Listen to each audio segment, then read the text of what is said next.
Hello and welcome to 5-Minute Math. Today we are looking at the Algebra 1 concept of linear equations and the distributive property.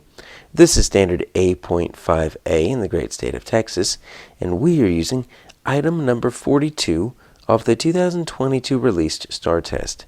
If you haven't done so already, please go ahead and take a moment to pause the video, work this problem out on your own, unpause it, and we will look at our answers together. So we need to find the solution for, we've got this big equation here, and it is a free response. There is no A, B, C, or D, or F, G, H, or J to choose from, so we're really going to have to make sure we know our answer here. And notice I've got a Q on the right side, and then I've got a Q on the inside of the parentheses there. And so I'm going to need to distribute because I've got a multiplier on the outside of that. We've got an operation on the inside. So we're going to use this saying here, don't call me after midnight. That's going to keep the steps in order here. So the first thing we need to do is we need to distribute. We only need to do it to the left side because that's what's got the multiplier on the outside of an expression inside parentheses. But we're going to take that 4, we're going to multiply it by the Q, then we're going to multiply it by the 56.5.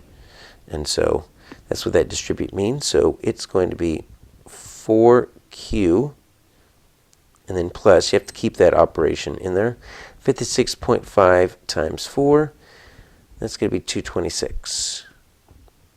And then we can just copy the rest down. Now the C means combine. If you have any like terms on the same side, go ahead and combine them.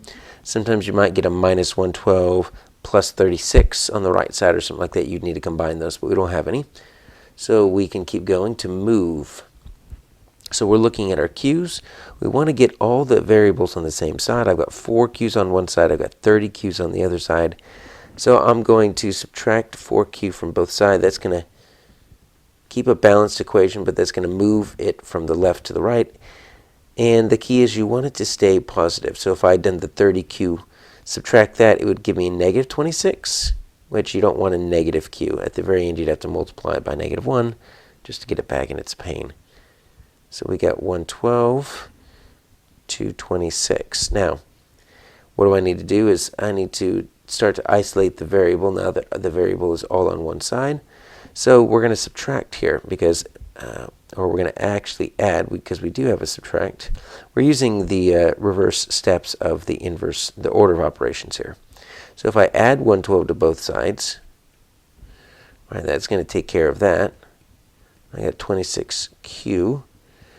And this is going to get me 338. So now all I need to do is divide. Hopefully you see that as your last step. It's either multiplication or division depending on what constant you have or coefficient you have in front of your unknown. In this case, we're going to divide both by 26.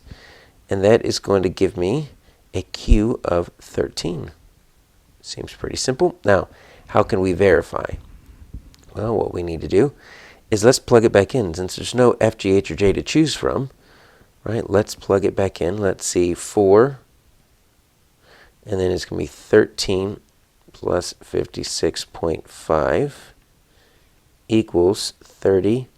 Then plug in that 13 minus 112. Okay, that seems kind of random. But let's see if it turns into a true statement. So this is 4 times, and this is going to be 69.5. Does that really equal my 30 times 13, which is 390, minus 112? Well, 390 minus 112 equals 278. And if I do 69.5 times 4, guess what I get? 278. True statement, which means this checks out that 13.